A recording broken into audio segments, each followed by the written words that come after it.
HYP, aka the Hausa podcast, and myself, Usman A.M Bello, aka Mr. IBB. And now, in this episode of the podcast, it's going to be myself rolling again. The girls couldn't make it. Fatima couldn't make it because she was ill. So, I'll say she get one to her soon. And my brother, who makes the most appearances, apart from myself, he's not well.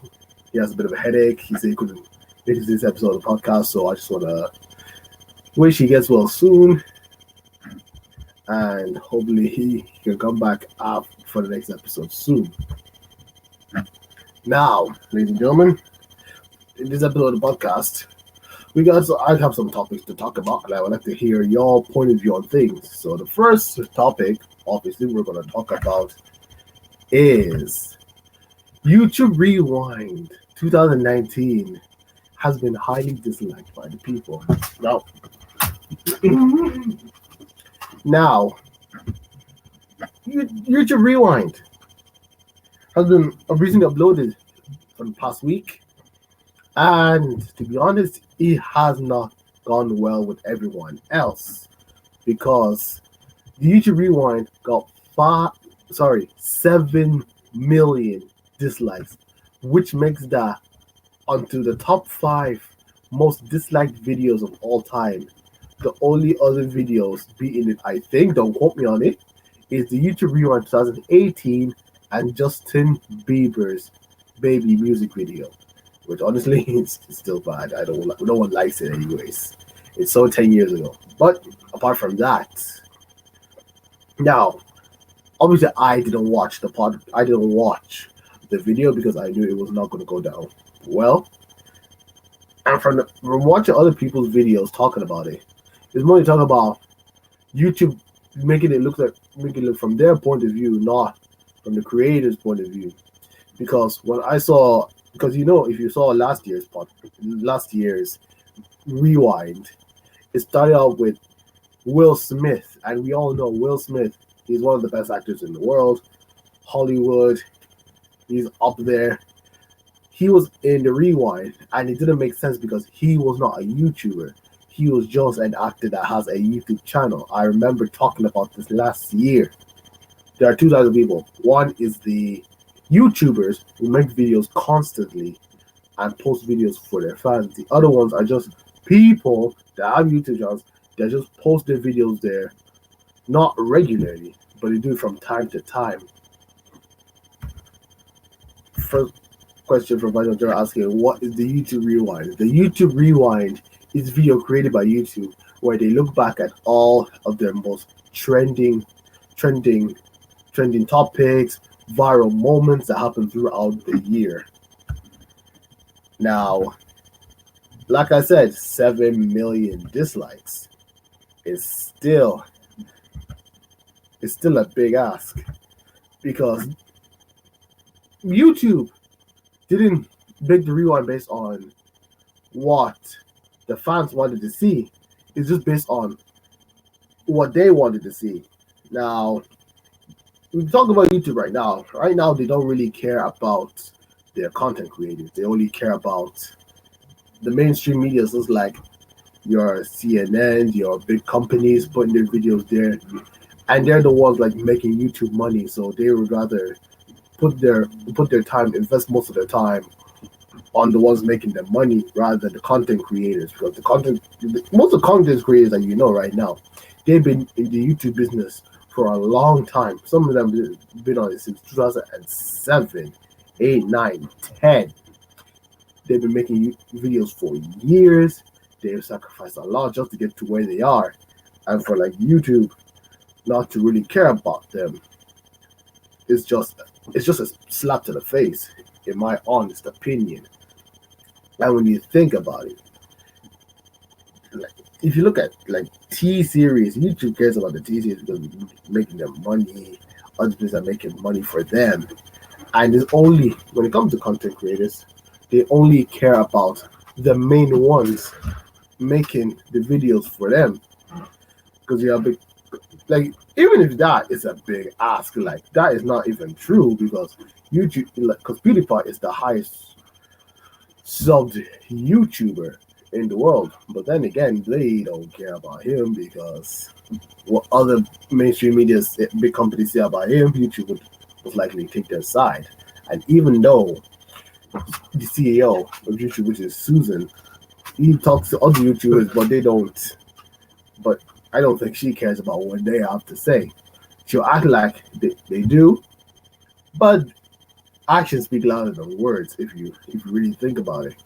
Remember when YouTube made when YouTube made the rewind for 2018, it had more than 10 million likes, and even her kids said that it was cringe.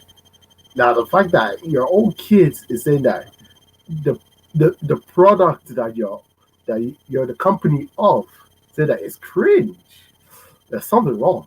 There's absolutely something wrong. Because if you look at it, let's take a look at last year's one. Because I saw that one. I didn't watch this year's one because I knew it wasn't going to be good. But let's talk about last year's one. They had Ninja in the rewind. Now, Ninja made himself big last year. Sensational on Twitch, putting his highlights on YouTube, and even YouTubers play with him. Even Drake played Fortnite with him. And yeah, he was that successful. But here's the thing: he's not actually a YouTuber. He was a Twitch streamer at the time. And the fact he was being put on YouTube Rewind doesn't make sense. And then there are other YouTubers that many fans were not even talking about that year. They're like, I'm not going to make a name just because I don't remember any of them. But it just goes to show that there were bigger topics happening last year. When KSI boxed Logan Paul, when Deji boxed Jake Paul, that was probably the biggest moment during that year. But YouTube didn't put it on the rewind just because it's not something they would like to put because it doesn't represent them. But YouTube represents the people creating the videos on their platform. And the fact that this year's rewind got 7 million dislikes compared to 2 million likes, it still goes to show nothing has been rectified ever since last year. Even look, for one thumbnail, if people know the song Old Town Road by Lil Nas X featuring Billy Ray Cyrus, even though it's a good song, what did it mean for YouTube? Like, just tell me, what did it mean for YouTube? Absolutely nothing, right? You thought it didn't mean anything. It was just the singer making the song part of his album on Spotify, SoundCloud, iTunes, just everywhere. But YouTube put that in their rewind. I'm thinking, how does this represent YouTube? Like, it does not represent YouTube at any slightest. And also, to top it off, it's very odd of YouTube, but then again, is it really odd when you do it all the time? I think the last time they made a good rewind was back in 2016, I think. Because I remember I did a live reaction to that one. I actually enjoyed it. Apart from The Rock being on it, even though he's not a YouTuber at all. Or probably because he collabs with Superwoman, which, oh my god, she got highly criticized by everyone and PewDiePie. I'm not going to say why. Nope. Just not going to talk about it. No. Say anything about it. But still, YouTube only cares about the ones that will make them money, not the content creators. The content creators are the ones who made YouTube notice from the beginning. And from judging from it, it's not really that great. It's not really interesting. So yeah, that's what I'm just going to say about YouTube Rewind. But sticking on YouTube, I want to talk about YouTube's new rules. Now, when we talk about new rules, there's this new thing that's been going around with content creators where that if they post a video, automatically in their studio, they'll be asked if this video was made for kids. And you just think, oh, yeah, just answer yes or maybe answer no. So if you answer yes, that video will be recommended to the kids watching it. And this is like kids from age under the age of 13 and lower. Anything that's 13 or higher, not counted it. Now, here's the thing: if you classify that video is made for kids, and it counts as not be made for kids, apparently you're going to get paid a huge fine. And let me tell you, ladies and gentlemen, that huge fine that the content creators could be paying is round about $40,000. Now that is too big a fine. Because think about it, this $40,000 could be someone's yearly earnings, annual wage. And when you think about it, of course, even if you know, for like commentary or gaming channels, there are those where there is something like that'll be used for kids, put on the thumbnail. But YouTube, when you look at it, it may not be that great. Shout out to Kimbot who's watching the podcast. How you doing? Hope you're enjoying it. Give it a like. But back onto the topic. It's too much. Like I understand where they're trying to come from. That YouTube only want to watch things that are made for the kids, not for anyone else. Because the kids' content, the problem is there are just those weird people where they'll just go onto a video and they'll put a time on the comment section where this is the part where it gets all weird. So people will just go there and just be like, there you go. I understand that. But to make it difficult, that's why people have to make it clear with them. They have to start making big insults in the video saying that this is not for kids. They don't want it to be for kids. And this could potentially put content creators in trouble. Because, like, let's say you have to pay $40,000 for. That's just for one video. Imagine if you look at every other video that is said made for kids, but when you look at it, it's not made for kids. Because if you have, let's say $40,000 for one video, and then you have like 5 videos, it's like, yo, this is not made for kids. You could be paid up to $200,000. And this is the problem with YouTube. Like, YouTube is the biggest platform for making videos ever. And as long as they're there, they can just do whatever they want. They wouldn't care on the complaints people make about it, because they're the only ones that can make. They're the only ones that have the power. Like, no one else is going to tell them, yeah, we're not going to listen to you. We're not going to do how you want it to do. They're just going to do it however they want to do it. And the only way they will change if there was another platform that gets big and has better policies, better restrictions, so it's like less strict and more friendlier for content creators. Everyone is going to go onto that platform, start making their videos there, enjoy themselves, and then that's when YouTube will realize they have a huge problem. They need to get most of their content creators back. So the thing is, YouTube only care about the dough. They don't care about the content creators. They only care about those that'll make them the dough. That's why people are not happy. This is why the rules are just being downright stupid at the moment. And if you're wondering who made this rule, definitely was not YouTube, but I think it's called a policy called COPPA. Now, if you ask me what COPPA is, let me just try and find out right now. Give me a moment. So COPPA is the Children Online Privacy Protection Act.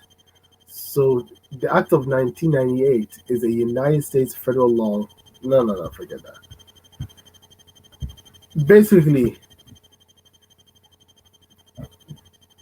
if if you make content like you say it's not for kids and it shows that it's not meant for kids, they're gonna get you. You're gonna get in trouble. You have to pay for like $40,000. And think about it. Some YouTubers don't even make a lot. Let's be honest. People think, oh, they're making a lot of money, but maybe the fact of the matter is maybe they're not. So this could be a big deal to them.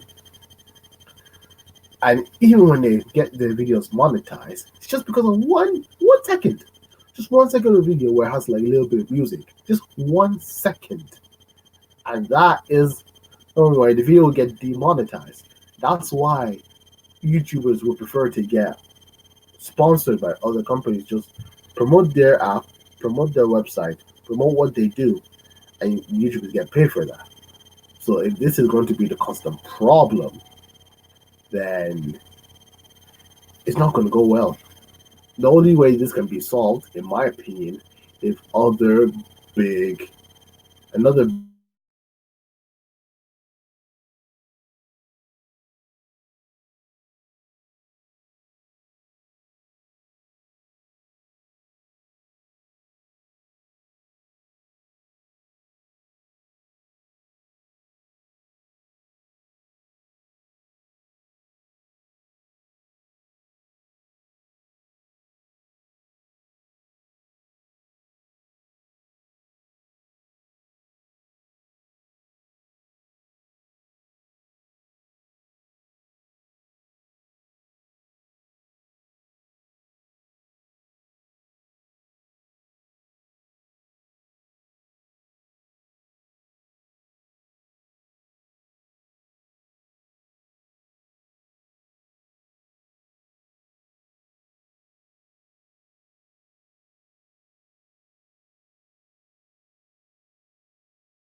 Okay, okay, I'm back.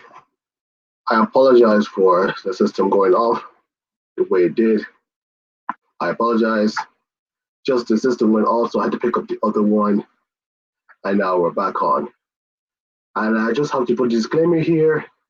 The voice, audio might be loud here, the other one, so if it is loud, just please let me know on that, and I will fix that as soon as I can. So just in advance, this is what I just said. I hope we can get back to Baby TV saying, yes, he is there. That's your own opinion. At the end of the day, I don't care. Say, if you don't like what you're seeing, that's good. You can go and watch something else. Couldn't care. Now, back onto the topic. As I said before, my system went off. As long as another platform comes up that can challenge YouTube or even become better than YouTube, same concept, but less strict on these content creators, allowing them more freedom, letting them do the kind of content that they want to have, having to face any repercussions. But just the bad ones that they cannot allow at all. Then YouTube will have to fix up their act. Now, talk about the final topic I want to talk about is how can Hausa stars make it abroad? Before we get to that, shout out to Salim Suleiman watching the podcast. If you do enjoy it, give it a like, subscribe, let your friends know, and hope you still enjoy it. But now, question is, how can you Hausa stars make it abroad? Now, back in Nigeria, we have Hausa actors, actors, singers, and to be honest, they're doing pretty well. They're successful with the question is what they always do. I think that. Now the question is, could they get any better than they are now? Could they go somewhere else and try their trade over there? Now, in my opinion, I think they should. But the question is, how can they do it? Well, let's try and take a look at things. If you look at the rapper Wale, he is Nigerian. He started doing his music here in Nigeria earlier in his career, but he was able to like go abroad and become successful there. Look at another one like Senegalese singer Akon from Senegal went to America. He's doing successful there. Now with Hausa stars, I know like they start off by doing their own thing, and then once they start doing their own thing, they move on to doing projects in the South. So like they increase their fan base, just try and do more try and do more things over there. Singing, movies, series, and all that stuff. And try to take a look at it. The singer Tiwa Savage signed a deal with Universal. I think it's Universal Music. That's all the way in Los Angeles. So whether she's there or she's still in Nigeria doing her thing, that's what I still have no idea of. But it's possible. It's possible. I think one way of this getting done, because think about it. Look at Mr. Easy. I know he might be a Ghanaian, he might be a Ghanaian singer or a Nigerian singer, I still don't know which one. But look at it. He's so successful. Now he's gone all the way to England, and he's doing his thing in England. Now, if you look at someone like DJ, you look at someone like JAB, Hausa rapper, okay, junior Hausa rapper, but he's doing his stuff, he's doing his trade. He signed a contract with Empower, I think it's Empire 100, Empower TV, and he's doing songs over there, giving big music videos, better production, all that stuff. Now, if take him for example, if he wanted to get himself bigger, maybe he could try and do a collab with Mr. Easy all the way in England. So like he might do his song in England, Jerry will do his verse in Nigeria, send it to him, and the song will be released in England. People will start recognizing him from there. And who knows, maybe from there he might become successful. Also, shout out to Chicken and Chips watching the podcast. I hope you are enjoying it. Give it a like, share with your friends. I will enjoy watching the podcast, and I hope you're enjoying it too. So, apart from all these topics, if you think there's any way they could make it better, please let me know.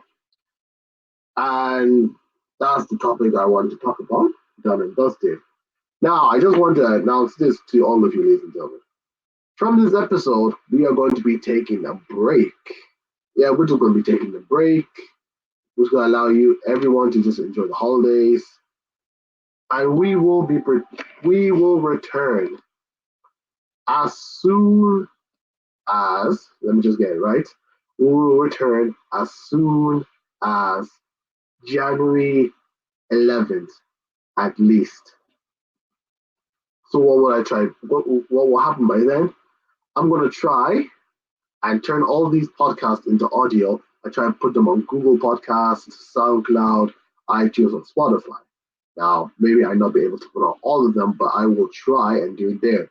So for any podcast lovers that want to listen to it on audio, either watch it on video, that's what I'm gonna try and do. So you could say this is like the end of the first season, I should say. 7 episodes, only Fatima was able to make it. I know others haven't made it on yet. But during the break, I'm going to try and rectify these things and see how we can improve it into the next time we return. If there's any suggestions you think we should do, just let us know. And if there is a topic you want to talk about, like I said here on YouTube, there is a link to a form where you can write down topics you want to talk about. It'll be in the description below. Thank you to everyone that's been watching / listening ever since the first episode. Thank you to everyone who has liked it and shared with friends. Follow everyone. Who was part of the podcast links, everything is down there. And we'll see you after the new year. Say Anjamonku. Yeah.